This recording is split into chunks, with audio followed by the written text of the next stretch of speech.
I'm Jess Rocketto. I am one of the co-founders of Equis, and where I run a program called Moonshot. And I'm so excited to see all of your amazing faces, and I'm very excited for this panel. Get in those seats, prepare to squirm a little bit. It's a good morning. Hope you have your coffee. Let me introduce our esteemed panelists because it is truly quite a lineup. We are sorry to say that R.E. Trujillo-Webster, who is going to join us, has unfortunately had a health emergency, and so very graciously, HIP board member Marco Davis has, at the last minute, came in to save the day, so we're thankful to him, and he needs no introduction, but I will tell you his illustrious bio. Marco is the president and CEO of the Congressional Hispanic Caucus Institute, the national nonprofit organization dedicated to developing the next generation of Latino leaders. You know CHCI, so I won't tell you all about it, but prior to joining CHCI, Mr. Davis was a partner at New Profit, a national nonprofit venture philanthropy. He served in the Obama administration as deputy director of the White House Initiative on Educational Excellence for Hispanics and is director of public engagement for the Corporation for National and Community Service. Please welcome Marco Davis to the stage. Thank you again. Next one, introduce Odilia Romero, who's the co-founder and executive director of Comunidades Indigenas en Liderazgo, CIELO. She is also an independent interpreter of Zapotec, Spanish, and English for indigenous communities in Los Angeles and throughout California. Organizing indigenous migrant communities has been part of her work for over a decade. Among her numerous academic publications, awards, and lectures, she has been a guest lecturer at Johns Hopkins, USC, Stanford, and UCLA. Ms. Romero has published on the challenges of organizing indigenous communities, developing women's leadership, and preserving the culture of indigenous communities. She has been featured in the Los Angeles Times, the New York Times, Vogue, Time, and Democracy Now! Please welcome Odilia to the stage.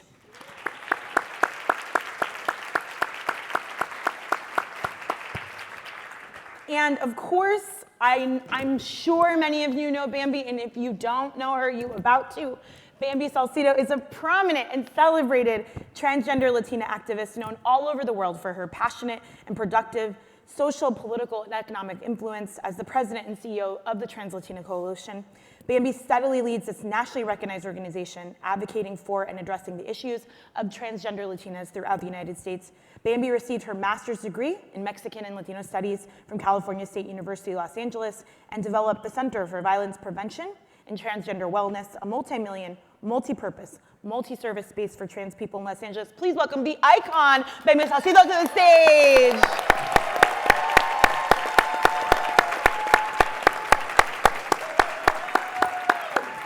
So listen, this is quite the lineup, okay? Quite the lineup. You are also part of the lineup, but we're not gonna take questions in this panel, just like not quite the right container for that. But we are having audience participation. So look at your little QR codes. You're gonna need those. We have a couple of moments. We're gonna ask you some questions, and we're gonna use Menti, if you've never used Menti. We're looking for your responses. We're gonna throw those responses up on the screen to kind of keep it a little spicy here. But we will not take questions. So I'm sad that I will not be able to tell somebody that you should ask a question, not make a comment, but you can make your comments up on the Menti when we ask for that feedback. All right, so a little bit of framing here. As I said in the prep, my concern is that the weight of this panel is almost too much to hold for 1 hour. To address 3 huge issues is a lot. So we're not gonna get into everything here. This is intended to be the beginnings of a conversation that we hope you take back to your communities, your place of work, as well as in the rest of this conference. And just to say that I want to just acknowledge I am a light-skinned, non-immigrant, non-Spanish speaking Latina moderating this panel. I bring all of that to this space, but I also am a proud Mexicana and a proud community organizer and someone who has worked very hard to understand my space in what our community is. But importantly, I'm going to only speak for myself here, as I think are the rest of the panelists, and I encourage you all to think only for yourself here, because we're going to explore provocative topics that I think will agitate people around who we are and what we even means. And so in that, we are going to censor the most marginalized, but we're going to be okay with being a little bit uncomfortable and hold grace and accountability for each other at the same time. All right, let's get started. So I want to start with Odilia because I even felt pressed and have been thinking about our conversation as we did preparation. Odilia, and you said, your work focuses on Indigenous communities. It has an intersectional approach, and you said something I cannot stop thinking about, which is our rights are linked to language. And I wonder if you could tell us more about what that means and why that's so essential to understanding, working with, and engaging with Indigenous communities. Well, good morning. Well, let's start with an exercise. Please. Everybody repeats after me. Pa Dios. Nabajire. Nabajire. Shalarjo. Shalarjo. Chop. Chop. Shon. Shon. Dija. Dija. What did I say? You're fabulous. Huh? You're fabulous. How do you feel about that? You repeated what I said. I said it slowly. You understood. How do you feel? Curious. But did you understand? No. Imagine this at a hospital, in a court of law, in an immigration setting. How does that Indigenous person feel when Spanish is being spoken to them and not understanding, right? So for us as Indigenous people, language is everything. It's the root o la madre de nuestros derechos. It's the root of our rights. Without language, there's no rights. Without language, I cannot make a case in an immigration court as a child. I cannot tell my credible fear if I'm not spoken into my language.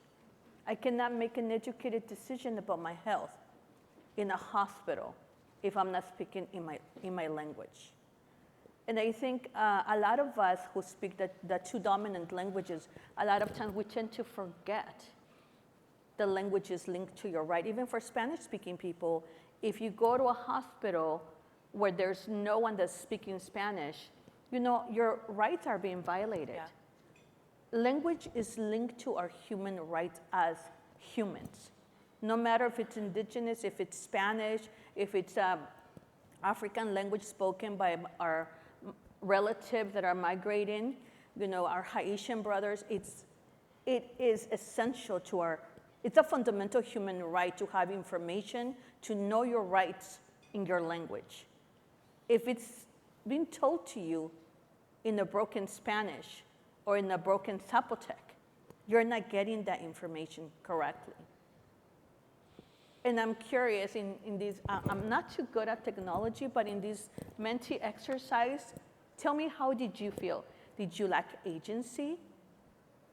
Did you feel lost with this exercise? That's how we feel across the country where Indigenous people are migrating. That's how we feel when broken Spanish is being spoken to us, or when their children are used to interpret. Imagine, I do not want my child to know any illness that I could have, or any cases that, I always say that when we interpret at CIELO, they never call us to say, hey, congratulations, you just got a new house. They called us because there's a crisis at the border, there's a crisis in the hospital, in the police department, so it's never a happy moment. Yeah. So I don't want my child to interpret that for me. I don't want to interpret for my mom. But that's what has been doing, and we gotta link it back all the way to 500 years ago. Everybody has heard about the Malinche, right? Right, and what do they say in Mexico? No seas malinchista. Right, you've heard that, right? Yes. Well, I don't know if I could accuse her of a traitor when she was forced to be an Indigenous interpreter in a time that was so intense for us as Indigenous people, right?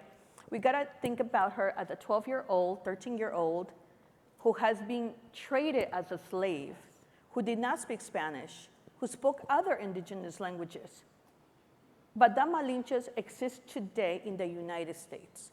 We are children. I was a child interpreter. My relatives across the US are child interpreters. And you know that that's a violation of our human rights. We're not understanding. The concepts are different. The worldviews are different. So that's not being transmitted in Western world or Western world to Indigenous. So Thank you. I hope I answered your question. You did, and then some. Thank you so much for that. Yeah, I mean, please. Why don't we start with our first mentee? Our question is, how do you identify, and who are you proud to be? I can see it. We're gonna see how the technology works. Bear with us. I don't even think we can see it. There. Hold on. Oh, There we go, there we Jess. go. Ah, okay. Sas. We have Oh, God bless. All right. Wow, okay. I'm seeing a lot of Mexicana, I'm seeing a lot of Latina, woman, Mexican. I'm also seeing a lot of changes as people are adding.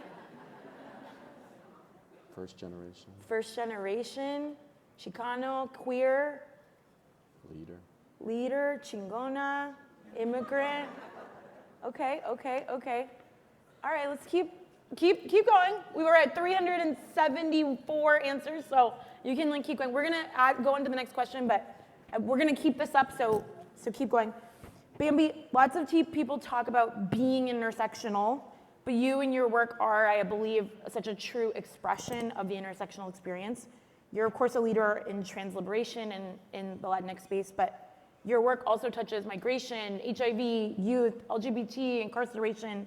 How do all these things combine to impact the experience of gender, sexuality, migration status, anti-racism?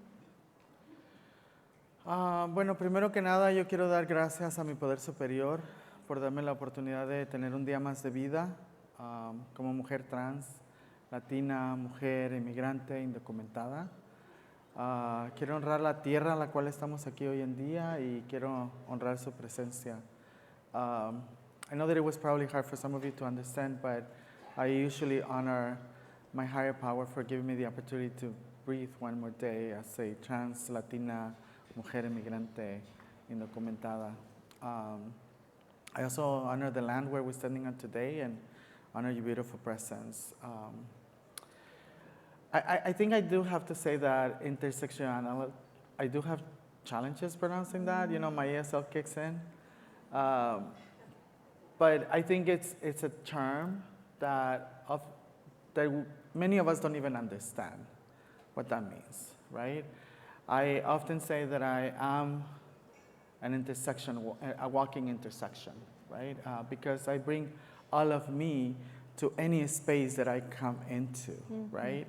And because of who I am, oftentimes I point at, look at, funny, made comments about, you know, and that is something that most people don't understand, right? Like the intersection of not just who I am, but who we are as people, right? And so I think it's important that we do understand as we do this work, right? That particularly trans people, right? We bring all of us, or all of who we are, right? And we have to do better. We have to do better. And when we're talking about the work, right, the intersectional work that needs to happen, oftentimes we focus on one issue, right? And we don't think about all the complexities that we experience as people. Some people just want to focus on housing. Some people just want to focus on civic engagement or whatever it is, right? But we have to understand that in order for us to support people like myself, people who are trans, gender nonconforming, and intersex people, indigenous people, Black people, in order for us to support the betterment of the quality of lives that we have to address the issues in a comprehensive way, I guess, or an intersectional way, if you will. And we definitely need to do better than that. Thank you so much, Bamby.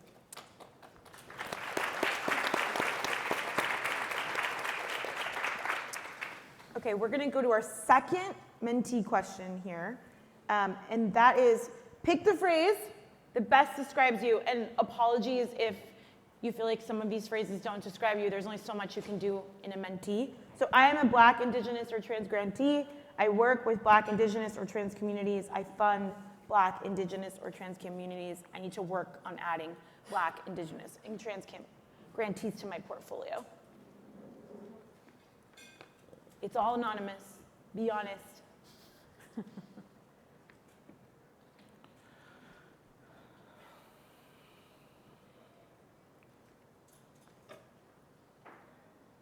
Shout out to the 5 of you who are Black, Indigenous, or trans grantees. Now we're at 7. Okay? I'm looking for 300 responses here, so let's go, people. Okay. Keep going, keep going. And this is real-time data. Going in somebody's annual report next year. Okay, all right. All right, so we're leveling out a little bit as we get more respondents, but I see our number 1 response is still I need to work on adding, an important insight for us. Okay, Marco, I want to talk to you a little bit here about identity. I think Odilia and Bamby also talked about that, but I think, of course, you yourself have your own individual identity, but at an organization like CHCI, where you're developing the next generation of leaders, I know that you are thinking and talking and training that next generation of leaders and how to manage, navigate, understand their identity, their folks' identity. I'd love to just hear, how do you do that as an organizational leader? Yeah, buenos dias. I'm also happy to be here and honored to be on this panel. It was truly an honor to even be asked to pitch in, and so hopefully I'll do some justice with my comments here, although I know I'm no substitute for the original panelist by any means. So there's a couple of things I was thinking about when I thought about this piece of the conversation, as you mentioned. And one is, I think, again, our own lived experience is what informs our own view. It's our starting point from which we work. And so, of course, for full disclosure and context and clarification, so I am the son of a Jamaican immigrant from Jamaica, West Indies, and a Mexican immigrant. My mother's from Guadalajara, Mexico. Yeah, I'm from That's right, Guadalajara. tapatillos in the house. Tapatillas. So I identify as Afro-Latino. I identify as Black. I identify as Latinx.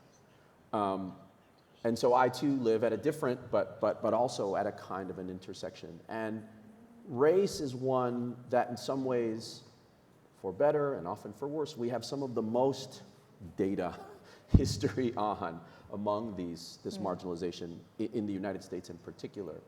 And so for me, one of the things that's useful, I think, for context that helped me really try to grasp and understand the aspects of my identity, and that again we use in our work and our training, is first off, I needed to understand and deconstruct and come to terms with the fact that, for example, pretty much my whole life, in some way, shape, or form, I was asked, Black, Latino, Jamaican, Mexican, which is it? Mm-hmm. Right? Which one are you more? Right? And so the reality was as if they were mutually exclusive, as if it was one or another. And it's not a great analogy, but for me, I've come to determine that for myself, I feel like identity, and particularly, I think Bamby said it really well, many of us, if not all of us, sort of have various intersections of our lives and of our identities. And I believe it's somewhat contextual. And so it sort of depends on the nature of the context within which a different part of our identity comes forward. I will very clearly name that if I'm hanging around with fellow Latinx, I'm Mexicano. I don't claim to be anything else, and if I'm hanging around with other Mexicanos, like the Mexicano comes out in me, right? We will drop the grito comes to mind, because that's my gente, that's what I grew up with. That's what I'm doing. Put on some chente and I'm there, right? I will dance salsa, I will dance bachata, I will dance merengue, and so on. But like and in many ways, that's the more Latine part of me comes out because I sort of feel a kinship and so on. But I'm a member of Alpha Phi Alpha Fraternity Incorporated. It's a historically black fraternity. I am also black. And when I'm around black folks, I code switch, I change. And that was the kind of thing where people were like, why are you acting different, right? And I was like, it's just another part of me. I'm not acting different. That's just what comes up. And so the poor analogy I was thinking about that I sort of say is, it's also probably quite clear by now, I'm a New Yorker, born and raised. And I'm here in the United States, I'm here in California, and it's quite clear, I'm a New Yorker. I'm in Mexico, I'm from the United States. I mean, they kind of care, but they don't care that much that I'm a New Yorker. They care that I'm pocho, I'm half Americano, right? I'm abroad somewhere else, and I'm from the US. No one says, American, New Yorker, which is it, right? No one says, which do you feel more of? It depends on the circumstances. So for me, that's a piece of the puzzle I bring to the table, and that's something I encourage us to think about, is that, you know, as the phrase, I forget where it originated, but we contain multitudes, right? All of us is a universe unto ourselves, and so we have different aspects of our identity, and it's okay to have different aspects and to present that, and it's most important to remember that each of us also has that. And so the cliches of being pigeonholed and being boxed in and so on is part of the problem, which leads me to my second point, and then I'll stop rambling, I promise. I had less time to prep than my fellow panelists, sorry. But the important piece for me about it also, I think particularly in the US context, and particularly with regard to race, but I think it's applicable in many of these other circumstances, many of these other identities, is the US has a tendency to reduce things to a type of binary. It's almost always, often anyway, one or another. And race is one of those particular things. And it's important to understand how we got here so that we understand the problem and we can interrupt it and break the cycle ourselves.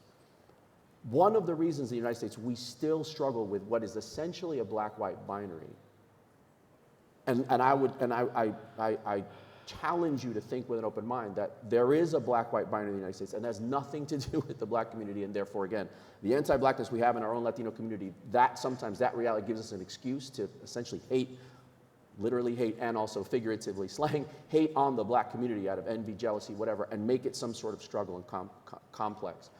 And that's a whole nother session we need to have. But the reason we have a black-white binary in the United States is because the legacy of structural racism, the legacy of white supremacy was, anybody ever heard of the one-drop rule?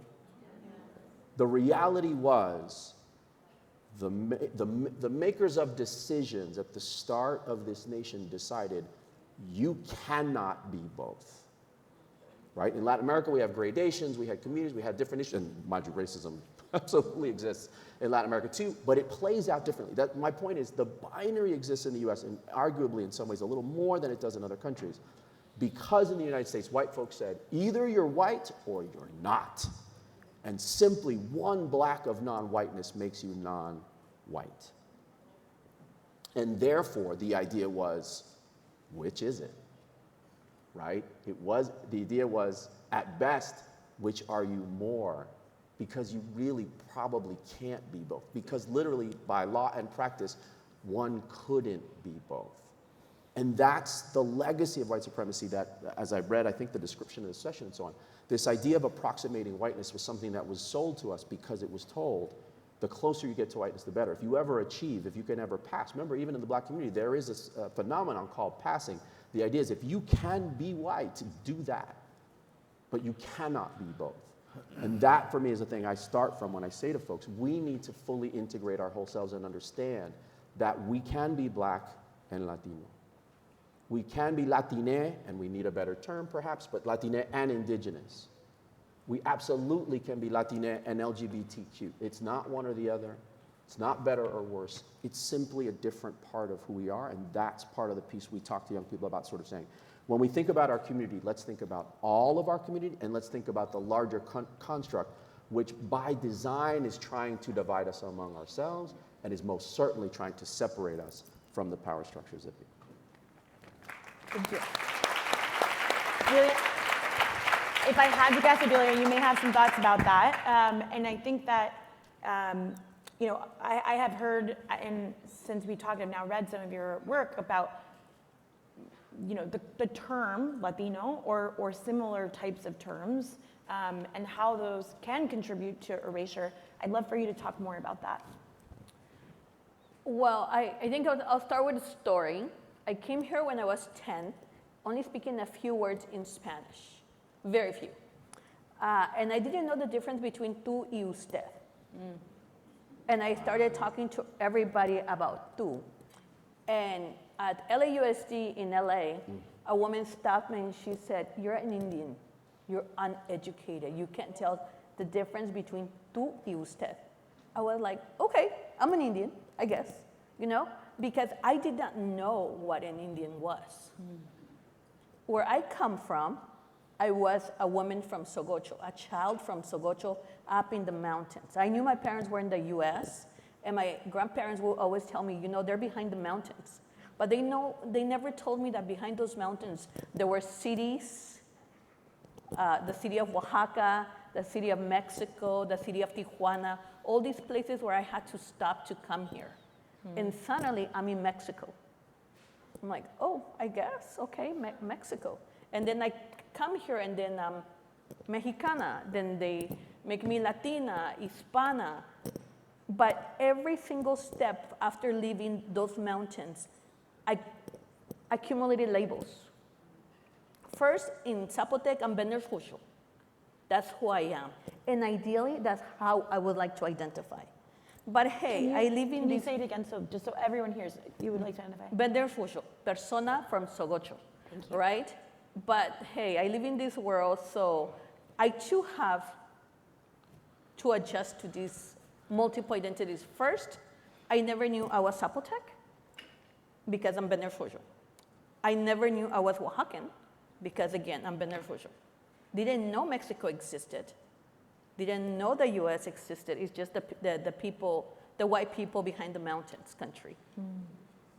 Right? So all these labels kind of erase who I am. Yeah.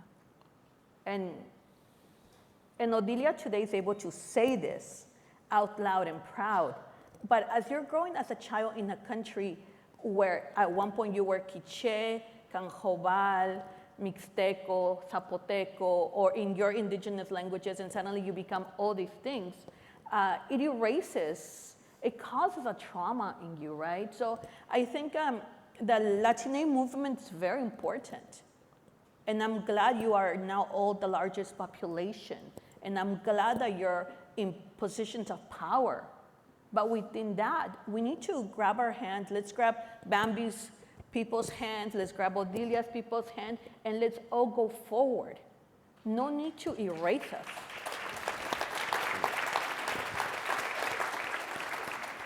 Just like all of you do, you identify as Jalisciense. Chente gives you a sense. Chente doesn't give me the chills, and that's okay. We're not gonna... I mean, sure. No. That's easy. Of course it's okay. Right? But Jarabe Zapotecos won't give you a chill, like the chills that they give me. Or when I hear a song in Zapoteco, that's my version of Chente, right?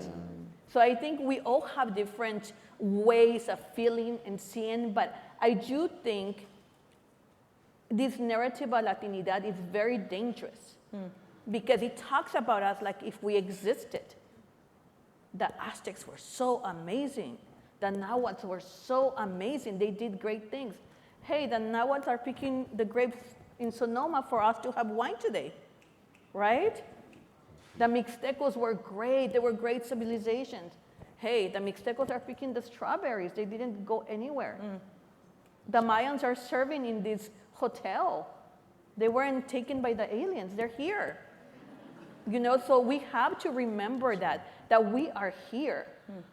Your movement cannot talk about us as a thing of the past. You cannot go to Chichen Itza and say, oh, wow, they existed. Aquí estamos, So I think that's where the dangerous becomes. How are you inclusive in your movement about indigenous people, about Black indigenous people, about the Garifunas, about the LGBTQI indigenous people? Yes. Like, how are you inclusive? I think that's the bigger question. I mean, yeah, but still, Chente doesn't give me chills, so it's okay. That's all right. Yes. I suppose Jay-Z probably doesn't give you chills either. But he gives me. Okay, listen, I think. Well, that's different. See? Okay, solidarity. All right, there you go. Because that's the other thing too. Like we don't stay in Zapotec world, right? Of course, we real, all for love real. Kendrick Lamar. Yes. Yes. I mean, California. Good is good, you know what I'm saying? Like it just. Game recognized game. You know, and Yes. I'm a Dodger fan. You know. Of course. There you go. I'm not a Rams fan, though. I have to say that. All right.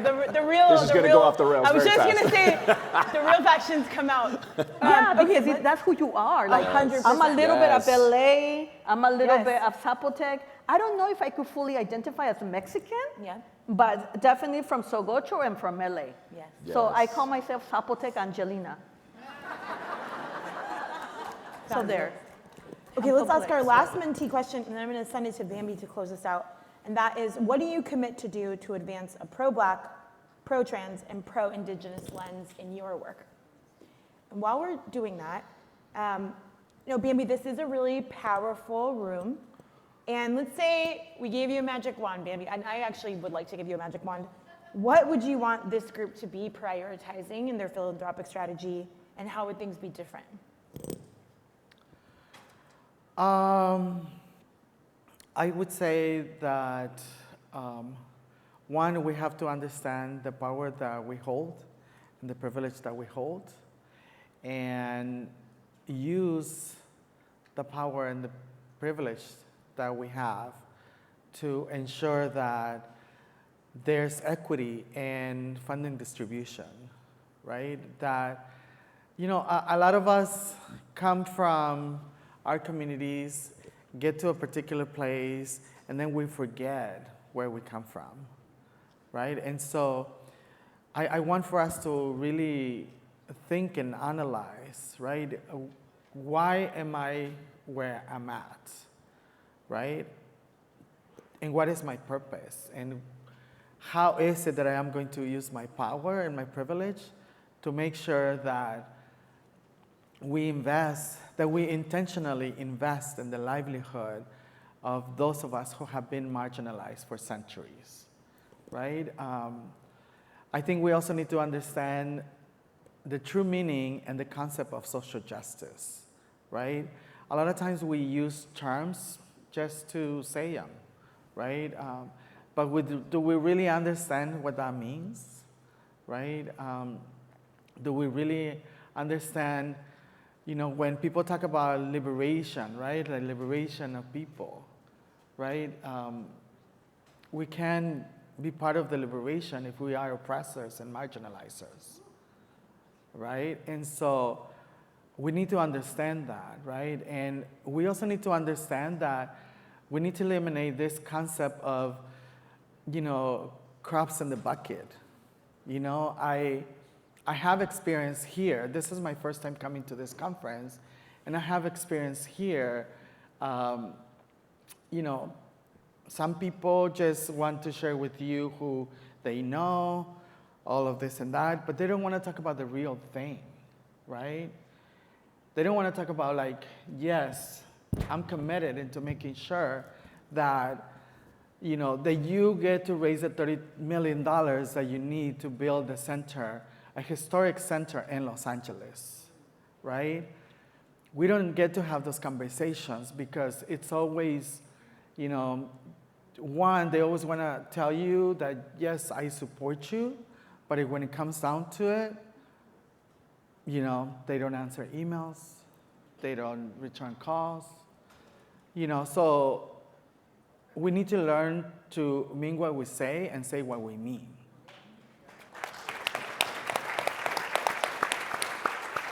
And so I want for us to really understand the culture transformation that needs to happen in our society. And we need to be able to see our humanity, to see who we are as people, and understand that we have been oppressed for many, many years, and we cannot contribute to the oppression of our people. And so money is power, and some of us do hold the purse. And so don't just give us pennies and coins. Give us money to do the work to make sure that our people have better qualities of life, right? And don't just, don't use terms like social determinants of health or intersectionality or como quieran llamarle, right? I guess for the lack of a better word, I'm just gonna say stop the bullshit.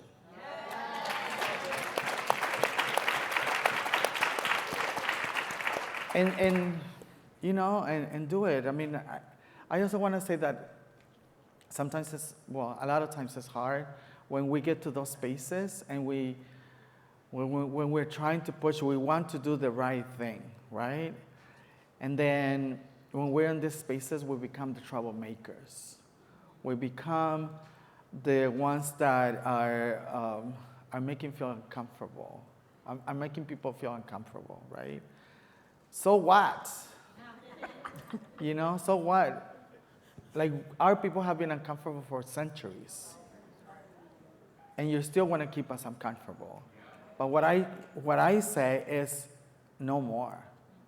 And so, again, I think we need to think like, are we with it or are we not with it, right? And so if we are going to truly advance where we are positioned within our society, we need to meaningfully and intentionally invest in our people.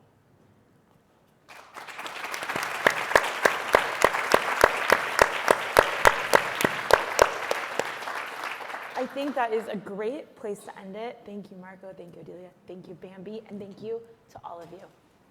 Thank you. ¿Se acabó? Yeah, se acabó. Thank you, everybody. El fin. Photo, Bambi. Photo, Bamby, Bamby, Bamby. Oh, Stand up. perdón.